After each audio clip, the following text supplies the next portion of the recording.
It was the kind of headline that made people stop scrolling and look twice. A woman in Northern Ireland says she married the ghost of a 300-year-old pirate. Few stories in recent memory have traveled so far, so fast, igniting equal parts fascination, skepticism, and laughter. Before we dive into the strange journey of Amanda Sparrow Large Teague, her wedding at sea, the global attention, and the eventual divorce that drew just as many headlines, let me ask you this. Where are you watching from? Drop it in the comments below before we begin. Because what follows isn't just a curiosity, it's a story about belief colliding with law, private ritual colliding with public scrutiny, and one woman whose claims became a worldwide talking point. The story of Amanda Large, later known as Amanda Sparrow Large Teague, began as a curiosity in the margins of Irish media and soon became an international headline. The wording that caught attention was startlingly direct. A woman in Northern Ireland claimed to have married the ghost of a 300-year-old pirate. Tabloids, broadcasters, and eventually serious newspapers repeated the claim, and it circulated widely across Europe, North America, and beyond. Yet behind the sensational phrasing was a set of hard boundaries defined by law, clarified by registrars, and reinforced by government guidance. To understand the story properly, it is necessary to reconstruct exactly how it appeared in the press, what was said on the record, and what rules govern marriage in Northern Ireland and the United Kingdom. The global spread began with interviews Amanda gave in 2018. In January of that year, Newsweek published an article summarizing her account of a marriage ceremony held at sea in July 2016. The piece described her sailing out into international waters to exchange vows with the spirit of a man she characterized as a deceased pirate. Amanda said that lawyers had advised her to carry out the ceremony at sea, believing this would give the union validity. She also said that a later event took place in October 2017 to celebrate the relationship further. Yet the same Newsweek article balanced her account with legal experts who stressed that such arrangements cannot be recognized under UK or Irish law. The first major clarification from officials arrived soon after. Snopes, the US-based fact-checking outlet, examined the claim in January 2018. Their report assessed whether Amanda had in fact legally married the ghost of a pirate. They cited the legal framework governing marriages in the United Kingdom and Northern Ireland, emphasizing requirements that both parties must give notice to a registrar, must appear in person, and must provide proof of identity. Snopes concluded the claim was false. Amanda had participated in a private ceremony, but no legal recognition had been granted, nor could it have been, given the circumstances. By mid-2019, the story had reached the pages of the Washington Post. Their July 2019 report traced the arc from Amanda's description of her marriage ceremony in July 2016 to her later statement that the relationship had ended. The article again clarified the position of registrars in Belfast, noting that marriages must be registered in the district where they occur. A ceremony in the Atlantic Ocean could not be registered in Belfast or anywhere else in Northern Ireland, leaving it outside the framework of recognition. This statement, on the record from a registrar, placed the matter beyond dispute in terms of law. The legal boundaries had long been clear in official documents. The UK government's published guidance explicitly states that marriages at sea on a UK-registered ship are not valid under UK law. A valid marriage requires solemnization and registration according to the law of a specific jurisdiction. International waters, by definition, are not under the authority of a marriage registrar. Northern Ireland's own requirements reinforce this point. A couple must give notice at least 28 days before the ceremony, provide identification and documentation, and ensure that the registrar for the district is responsible for officiating. None of these conditions were met by Amanda's ceremony at sea. Yet the sensational quality of the story made it irresistible to editors and readers. Headlines announcing that a woman had married a pirate ghost attracted attention far beyond Ireland. Tabloid outlets framed it as a curiosity, while broadsheet newspapers treated it as a human interest item with legal context. By 2018 and 2019, Amanda was invited onto major British television programs such as ITV's Loose Women and This Morning to discuss her claims. These appearances provided video records of what she said in her own words, further fueling coverage in online and print outlets. The fascination lay in the collision between private belief and public law. Amanda described a personal relationship and ritual, while officials stressed the rules that govern legal marriage. The story sat at the crossroads of personal conviction, media appetite for unusual narratives, and the boundaries of civil procedure. The clarity provided by registrars and government guidance did little to stop repetition of the headline, but it established the factual frame within which the story must be understood. A ceremony occurred at sea, but it carried no legal standing. Before the world read headlines about a Northern Irish woman who claimed to have married a pirate's ghost, Amanda Large was already a figure who had drawn notice in local media. Long before her story was cast into the international spotlight, she had crafted a very visible persona, one that revolved around performance, costume, and transformation. The clearest example of this was her career as a Jack Sparrow impersonator. This was not a casual hobby, but an occupation that required investment, commitment, and in her case, even a formal change of name recorded in newspapers as early as 2015. In December 2015, the Irish Independent ran a feature on Amanda, describing her decision to become a professional impersonator of Captain Jack Sparrow, the character made famous by Johnny Depp in the Pirates of the Caribbean film series. The article was accompanied by photographs of Amanda in full costume, dreadlocked wig, braided beard, and the instantly recognizable tricorn hat. She explained her choice to pursue this unusual line of work, pointing out the demand for party entertainment and public events where her performance would stand out. This was not the story of someone thrust unexpectedly into the limelight. It was the portrait of a woman consciously cultivating a distinctive identity in Northern Ireland. Only days later, the Irish Post carried another feature, confirming that Amanda had legally changed her name by deed poll to include Sparrow. The newspaper published details and even images of the paperwork, showing that she had gone through the formal process to rebrand herself as Amanda Sparrow. This detail demonstrates that she was not only playing a character but aligning her legal identity with the performance persona. It gave her an air of dedication, signaling to clients and the press that she was not a casual costumer but a serious impersonator staking her livelihood on her chosen role. These 2015 reports, predating her marriage at sea claim by over a year, are crucial for understanding the trajectory of her public profile. They show Amanda as a woman already skilled in capturing attention, aware of how appearances in newspapers could help sustain her business, and comfortable with the idea of blurring the boundaries between performance and reality. In Northern Ireland's entertainment circuit, where impersonators often compete for limited work, Amanda's commitment to Jack Sparrow gave her a niche that few others could match. The coverage also hints at the local curiosity surrounding her choice. For a mother from Downpatrick to transform herself into a Caribbean pirate was striking enough to merit coverage by mainstream Irish outlets. The Irish Independent and the Irish Post did not present her as a fringe figure, but as a colorful character adding novelty to everyday life. Her role as Jack Sparrow placed her in demand for children's parties, charity events, and public gatherings, all occasions where newspapers look for human interest stories to fill their pages. This background matters because it sets the stage for how her later claims were received. When Amanda told the press in 2018 that she had married the spirit of a long-dead pirate, readers were not hearing this from a private individual who had never sought the spotlight. They were hearing it from a woman already known to the Irish public as someone who had reshaped her life around pirates, first through performance and then even through her legal identity. In other words, she had built the scaffolding of her persona well before the ghost marriage narrative entered the scene. Her decision to adopt the Sparrow persona also illustrates her familiarity with media cycles. Changing her name by deed poll ensured that newspapers could print a document, a tangible artifact proving the seriousness of her choice. For reporters, this turned a quirky feature into a verifiable fact. It gave her story legitimacy in the sense that it was anchored to official paperwork.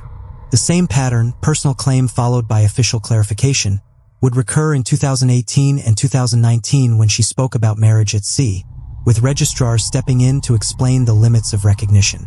By the time Amanda Large, now styling herself Amanda Sparrow Large Teague, told the world about her unusual marriage, she was no stranger to the press. Her impersonations and name change had already given her a profile in Ireland. But the marriage at sea narrative was the turning point. It carried her from local novelty coverage into global headlines.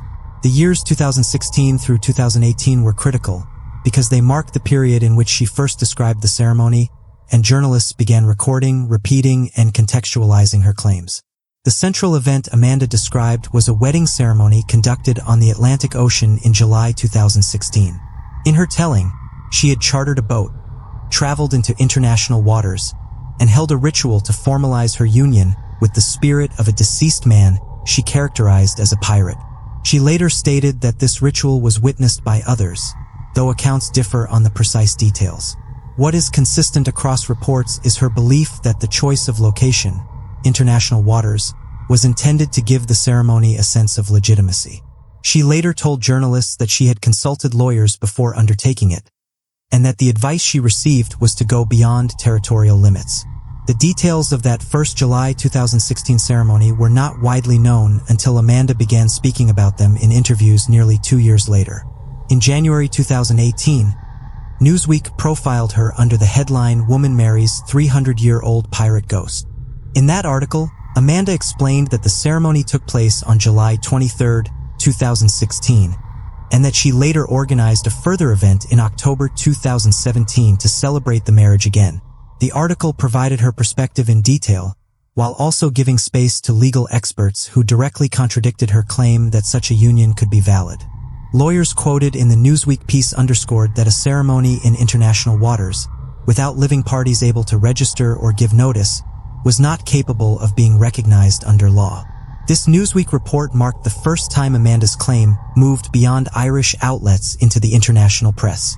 This framing is instructive. The headline emphasized the ghost marriage, drawing readers with sensationalism, but the body of the article juxtaposed her statements with clear legal refutations. This created the balance that would become typical in coverage of her story: fascination with the personal narrative, grounded by reminders of the legal impossibility of recognition.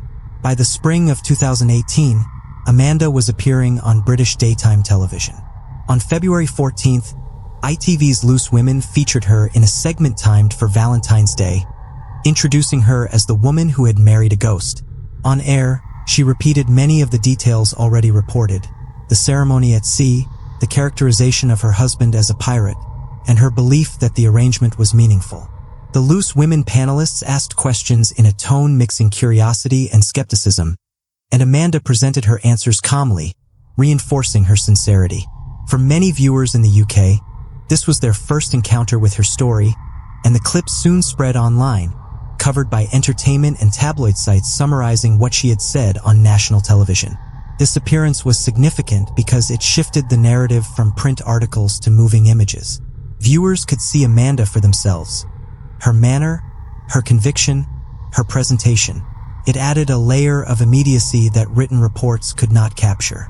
For journalists writing follow-up stories, the clip served as a reliable source to quote and describe. It also ensured that Amanda's account reached audiences who might never read Newsweek or Irish newspapers. Over the next year, coverage continued. In July 2019, she appeared on ITV's This Morning, where she discussed her decision to separate from the relationship she had once described. The program introduced her as the woman who had married a ghost and was now speaking about its breakdown. Once again, she gave her own account, while the program balanced her perspective with reactions and commentary. Between those television appearances and the print coverage, Amanda's narrative was firmly established in the public sphere. The timeline is now clear: July 2016, her claimed ceremony at sea; October 2017, a further celebration; January 2018, international press coverage in Newsweek; February 2018, appearance on ITV's Loose Women; July 2019, appearance on ITV's This Morning and coverage of her separation. Alongside these events, newspapers and fact-checkers consistently recorded the legal position that no valid marriage had taken place under UK or Northern Irish law. By early 2018, Amanda Sparrow Large Teague's story had moved from a local curiosity into the wider public arena. Once Newsweek and ITV carried her account, fact-checkers, commentators, and other journalists began to respond. What followed was a pattern repeated across countries. Bold headlines drew readers with the promise of a ghost marriage, but the body of the reporting almost always included legal and factual clarifications. This interplay between spectacle and scrutiny defined the media reaction to her claims. The first systematic fact-check came from Snopes in January 2018. Their investigation asked a simple but important question. Had Amanda legally married the ghost of a pirate? The answer was no. Snopes laid out the requirements of UK and Northern Irish law.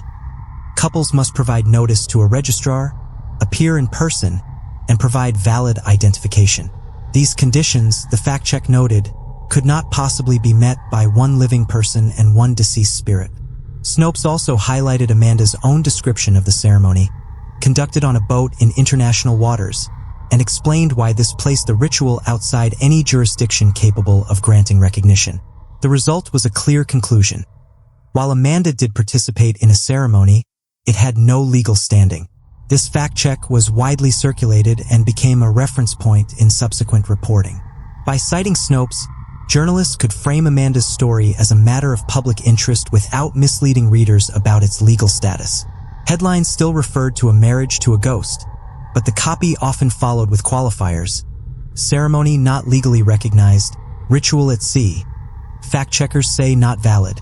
The tension between sensational headlines and factual clarifications mirrored the broader dynamics of modern news cycles. Mainstream outlets reinforced this framing.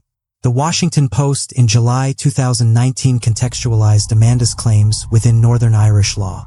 A registrar from Belfast explained on the record that marriages must be registered in the district where they take place, and that a ceremony on the Atlantic Ocean could not be registered. This direct quotation from an official provided the clearest possible statement. No legal marriage had occurred. For readers of the Washington Post, the sensational element of the story, a woman's account of marrying a pirate's ghost, was paired with a definitive legal boundary. Other outlets adopted a more playful tone, reflecting the tabloid tradition of framing eccentric personal stories as entertainment. British tabloids highlighted Amanda's pirate persona, often running photographs of her in costume. Some ran sidebars summarizing her work as a Jack Sparrow impersonator, linking the pirate theme of her livelihood with her ghost marriage claims. Yet even these light-hearted articles often included a brief line reminding readers that the marriage had no legal force. The reaction was not only journalistic.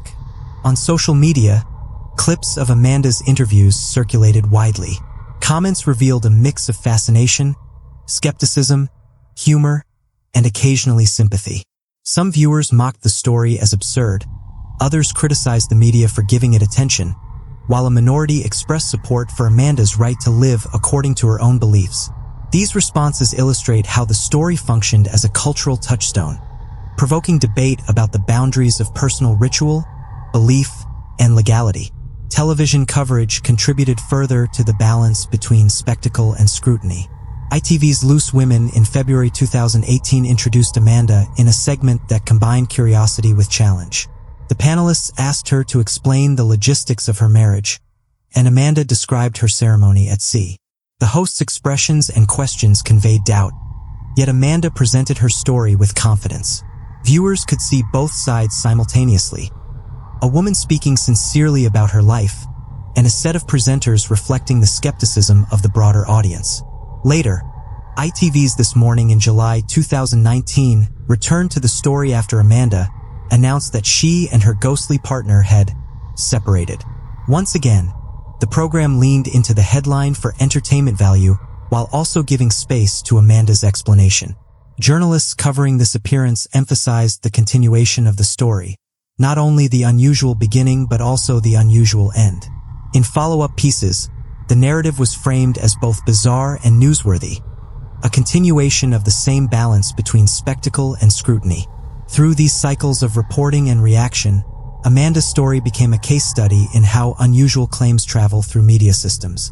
Sensational headlines drew attention, fact-checkers, registrars, and government guidance provided boundaries, and social media amplified both fascination and criticism. The constant reminder from official sources that no legal marriage had taken place served to anchor the story, ensuring that while it might spread as entertainment, the factual record remained intact. At the most basic level, a marriage in Northern Ireland must follow a formal process set out in the Marriage, Northern Ireland, Order 2003. The law requires couples to provide advance notice to the registrar in the district where the marriage will take place. Each partner must supply proof of identity, nationality, and marital status. The registrar must verify that both individuals are eligible to marry and record the marriage once it is solemnized. In short, the law requires two living people who can provide documentation, sign forms, and be physically present before an authorized official. Government guidance explains this step by step. The Northern Ireland Direct website, an official portal, lists the requirements. A minimum of 28 days notice, submission of completed forms, production of passports or other official documents, and the payment of fees. It also clarifies that a registrar or authorized celebrant must conduct or oversee the ceremony. This ensures that all marriages have a traceable legal record entered into the civil register of the district where the event occurs.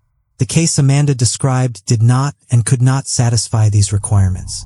She reported sailing into international waters to conduct her ceremony. But marriages cannot be registered in international waters because there is no local registrar with jurisdiction over that space. Even if a celebrant were present, they would lack the authority to enter the marriage into a register without a district to record it in. When a Belfast registrar was asked about the claim, they stated clearly that marriages must be registered in the district where they take place. A district that, by definition, cannot include the Atlantic Ocean. The same problem exists under wider UK law. Government guidance on marriages at sea explains that weddings on UK-registered ships are not valid under UK law.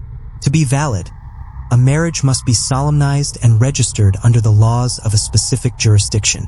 Some countries, such as Malta and Bermuda, allow ship captains to officiate marriages at sea under their national law, but the UK does not.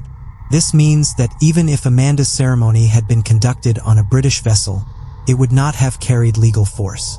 The official position is consistent. A marriage requires jurisdiction, registration, and two parties capable of fulfilling legal obligations. Without these, a ceremony can be meaningful as a personal ritual, but it cannot be a legally recognized marriage. This is why fact-checkers like Snopes in 2018 emphasized the impossibility of Amanda's claim to have married a ghost in the eyes of the law. They did not dispute that she held a ceremony. Rather, they explained why that ceremony did not, and could not, create a legal marriage under existing frameworks. Public fascination with Amanda's story often overshadowed the legal details, but registrars and officials never wavered. Their statements remained clear and consistent. Marriages must take place within a jurisdiction, under law, with both parties present and identified. Without these elements, no certificate can be issued, no entry can be made in the register, and no legal recognition exists. This legal context is essential because it demonstrates the difference between private ritual and public law. Amanda could hold a personal ceremony and describe it as a marriage in her own terms, but the state's recognition is bound by statutes that do not bend to individual belief. The coverage of her story, therefore, always included two strands, the personal account and the legal clarification. The two coexisted in headlines, with journalists balancing Amanda's voice against the registrar's rules. When Amanda Sparrow Large Teague's account of marrying a ghost first appeared in newspapers, the story was remarkable enough to capture readers' attention.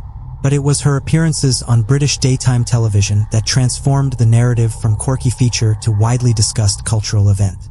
Television brought immediacy and spectacle that print articles could not replicate.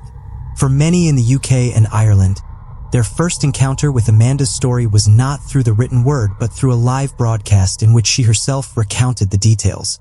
The earliest and most widely circulated of these appearances was her February 2018 interview on ITV's Loose Women. The program, known for its mix of celebrity interviews, topical debate, and light entertainment, introduced Amanda on Valentine's Day, a deliberate programming choice. She was framed as the woman who had married the ghost of a pirate. On air, she wore her long dark hair loose, presented herself with calm conviction, and described her ceremony at sea in July 2016. The panelists, accustomed to mixing empathy with skepticism, asked her questions about how the marriage worked in practice. Amanda explained her beliefs in a straightforward tone, emphasizing sincerity rather than spectacle. The studio audience reacted with visible curiosity, some laughing, others listening intently. The segment was quickly picked up by tabloids and online news outlets. Clips were posted on social media, where they generated significant discussion. Entertainment websites summarized the appearance with headlines that echoed the framing. Woman who married ghost of 300-year-old pirate tells her story on Loose Women. What made this television appearance important is that it allowed viewers to judge for themselves. Unlike in print, where Amanda's words could be paraphrased or condensed, the broadcast preserved her delivery, her tone, and her demeanor. For those skeptical of tabloid exaggeration, seeing Amanda speak on live television added credibility to the fact that she genuinely described her life this way. Over the following year, Amanda continued to draw media interest. The narrative reached another turning point in July 2019 when she appeared on ITV's This Morning, one of the most watched daytime programs in the UK. By this point, the story had evolved. Amanda was no longer simply the woman who married a ghost, but the woman who divorced a ghost. On air, she discussed the breakdown of the relationship she had once celebrated. Once again, the presenters approached the topic with a balance of curiosity and incredulity. Amanda described the separation as though it were the end of a real partnership, and her tone remained consistent with her earlier sincerity. The juxtaposition of her delivery with the host's reactions reinforced the surreal quality of the segment. The coverage of her This Morning appearance followed familiar patterns. Tabloids and online outlets highlighted the novelty of the story, emphasizing the contradiction between marriage and divorce in the context of a ghost. Broadsheets approached it more cautiously, framing the segment as an example of unusual television moments that had attracted attention. Once again, social media circulated clips widely, with comment threads filled with humor, disbelief, and occasional empathy. Television thus served two key roles in Amanda's story. First, it confirmed her sincerity for audiences who might otherwise suspect fabrication. Watching her answer questions live demonstrated that she truly described her life in these terms. Second, it amplified the spectacle by broadcasting her claims to millions, ensuring that the story moved beyond niche curiosity into mainstream awareness. Without television, Amanda's marriage at sea might have remained a short-lived tabloid feature. With television, it became part of daytime talk show culture, replayed in online clips and referenced long after the original broadcast. What is striking in retrospect is how both ITV programs handled the legal dimension. Neither Loose Women nor This Morning presented the marriage as legally valid.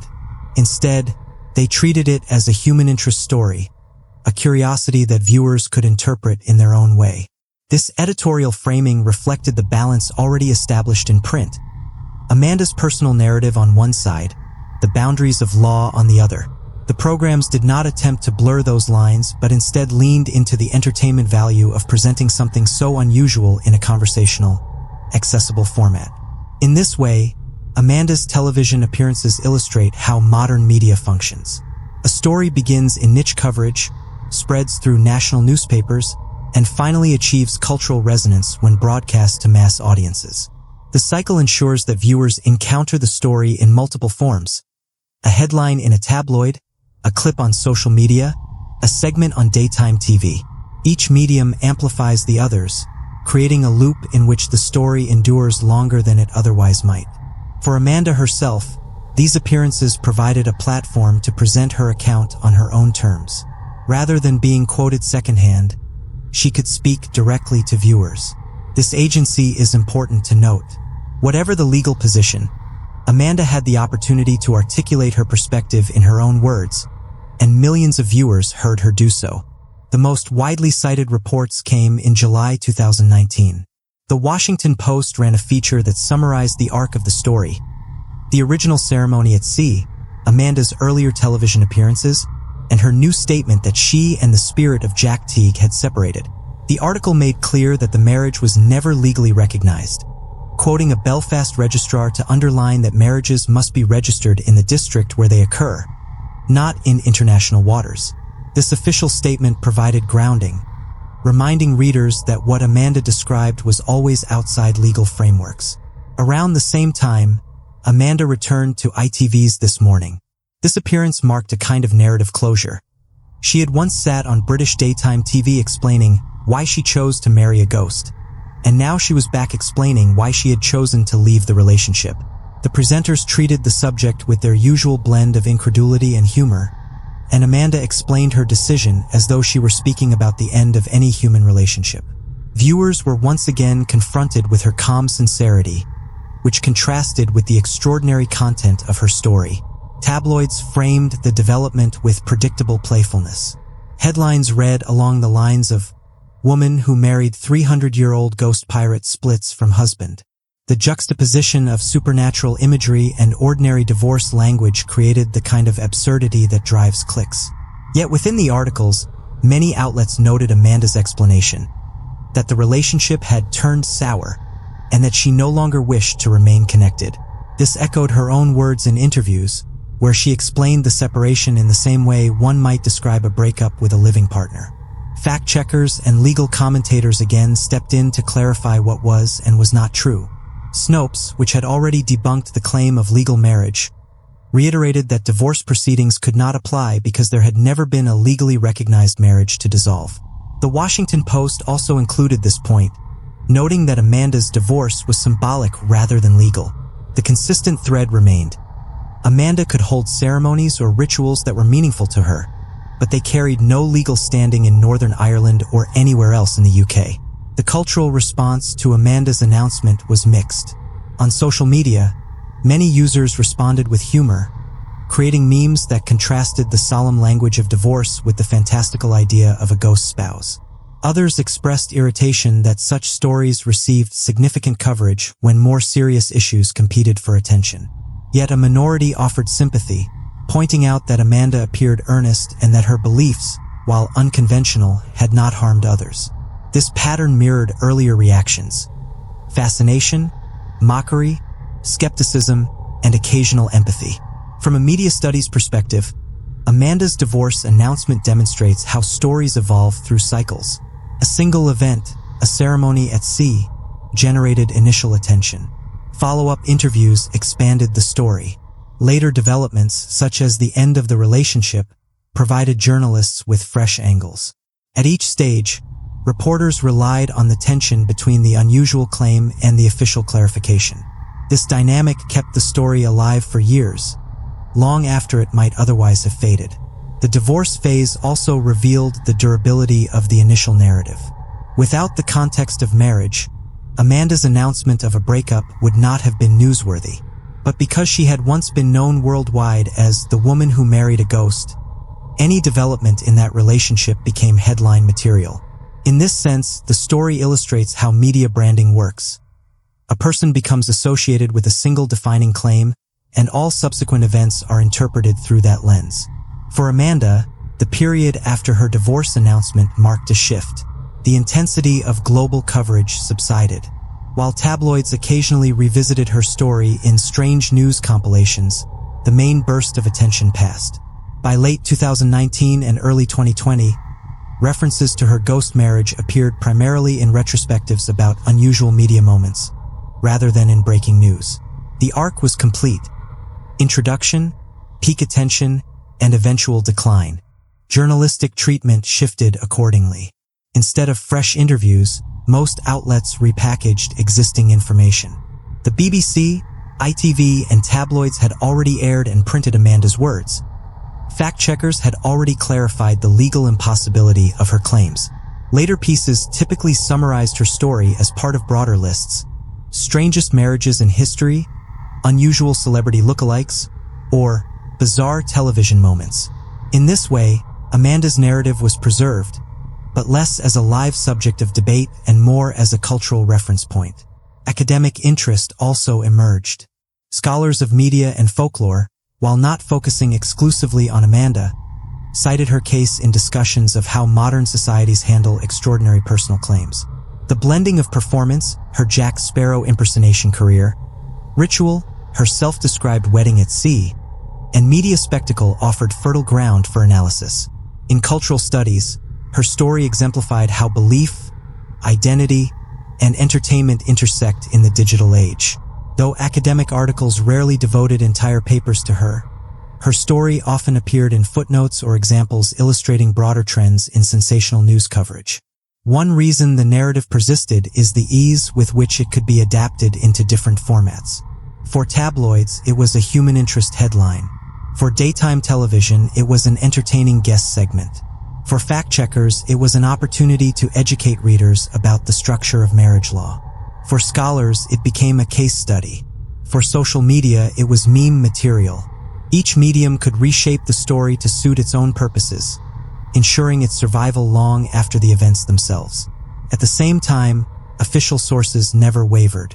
The guidance from Northern Ireland registrars, cited since 2018, remained the definitive boundary. Marriages must be registered in the district where they occur, with both parties present and documented. UK government advice continued to stress that weddings at sea are not legally valid under UK law. These consistent statements meant that no matter how many times the story was retold, the factual framework did not change. Whenever new readers or viewers encountered Amanda's story, fact-checkers and journalists could point back to the same legal clarification. The durability of Amanda's narrative also reflects the way modern audiences consume unusual personal stories. In the pre-digital era, such a case might have appeared once in local news and then disappeared. In the digital age, however, stories are archived, republished, reshared, and reframed indefinitely. Amanda's story, first reported in 2016 and 2018, was still circulating in 2019, 2020, and even later, each time introduced to new audiences who might not have seen the earlier coverage. This recursive cycle is typical of viral human interest stories, which can re-emerge whenever editors or users compile content around a relevant theme. For Amanda herself, the quieter phase may have offered relief from the intensity of global attention. Public records show no new claims of additional ghost marriages or similar rituals after her divorce announcement. The focus instead shifted outward, how society interpreted her story, rather than what she said next. This shift marked the difference between the first half of the narrative, where Amanda was an active participant in media, and the later half, where she became more of a cultural symbol than a continuing source of new claims. In retrospect, Amanda's story illustrates the life cycle of media phenomena. It began with a striking claim, spread quickly through local and international outlets, peaked with live television appearances, and eventually settled into long-term cultural memory. At each stage, different actors shaped its meaning. Amanda herself, registrars and fact-checkers, journalists, television producers, audiences, and later, scholars and internet users. The persistence of the story despite legal impossibility shows how narrative power can outweigh factual limitations in terms of cultural survival. By the late 2010s and into the 2020s, Amanda Sparrow Large Teague's story had transitioned from being a media novelty into an enduring case study of how extraordinary personal claims are handled in public discourse. At this stage, it is useful to step back from the timeline of events and focus on the analysis, how different stakeholders responded, how the story circulated, and what it reveals about cultural dynamics. One of the most striking features of Amanda's case is the consistency of the official response. At every stage, registrars and government sources made clear that no legal marriage had taken place. The requirement for marriages to be registered within a district, the necessity of both parties being alive and present, and the impossibility of registering a ceremony at sea all stood as immovable boundaries. This consistency meant that while Amanda's story evolved, from marriage to divorce, from celebration to separation, the legal framework remained unchanged. Fact-checkers like Snopes reinforced this message, pointing to the same statutes and requirements again and again.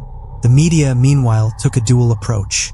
On the one hand, tabloids and entertainment programs leaned into sensationalism.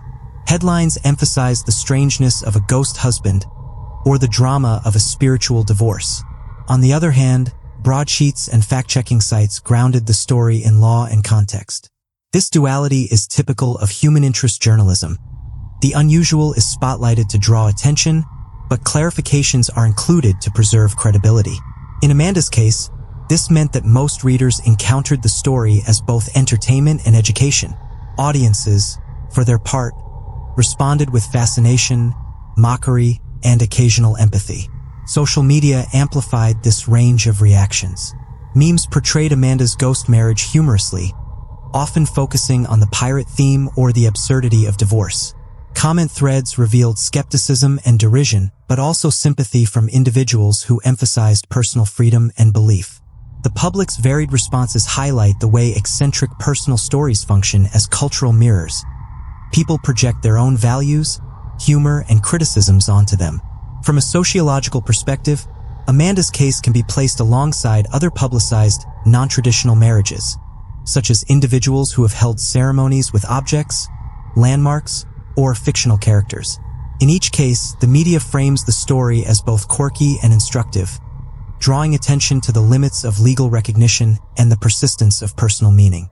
Amanda's narrative stands out because it intersected so strongly with performance, her Jack Sparrow impersonation career, and maritime mythology, pirates, ships, and the sea.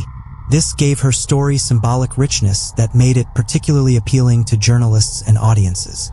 Academics in folklore and media studies have noted that modern myths often emerge from exactly these intersections: personal ritual, performance, and media amplification. Amanda's ghost marriage may never have been legally recognized, but it became part of a broader folklore of unusual unions, one that stretches back centuries in different forms. Where older societies might have circulated such tales orally, the digital age preserves and amplifies them through television, social media, and online archives. Another analytical lens is the question of agency. Amanda did not shy away from publicity. She appeared on major television programs, gave interviews, and allowed herself to be quoted widely.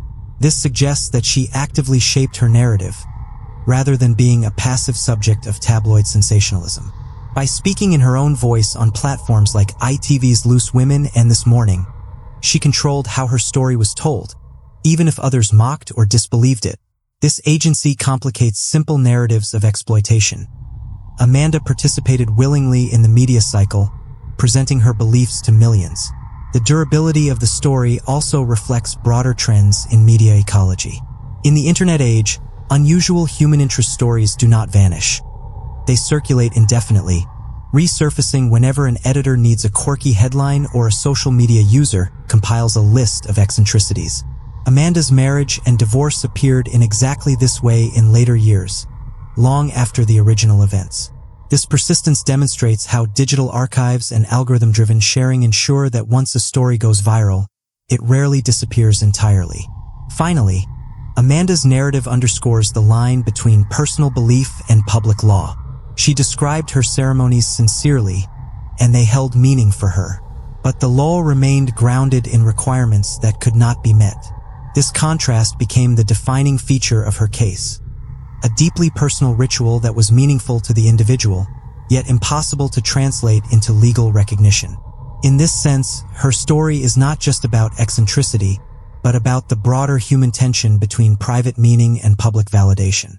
The arc of Amanda Sparrow Large Teague's story reaches its final stage not with a new ceremony or a fresh revelation, but with reflection. By the end of the 2010s and into the 2020s, the tale of the woman who married and divorced a 300-year-old pirate ghost had been reported, fact-checked, televised, satirized, and archived. What remains is the legacy. How the narrative endures in public memory, what it reveals about culture, and why it continues to surface years after the events themselves. First, there is the question of cultural memory. Amanda's story now circulates not as breaking news, but as an anecdote, the kind of example editors insert into strange but true compilations or producers cite when recalling unusual television moments. Just as older generations remembered eccentric stories from local papers, the digital generation recalls Amanda's ghost marriage as one of those viral oddities that briefly captured worldwide attention. The difference is that digital archives ensure the story never fully fades. Searches still return fact checks, interviews, and legal clarifications, meaning that anyone who encounters the headline anew can retrace the entire media cycle in minutes. Second, the story highlights how the line between private ritual and public law is maintained.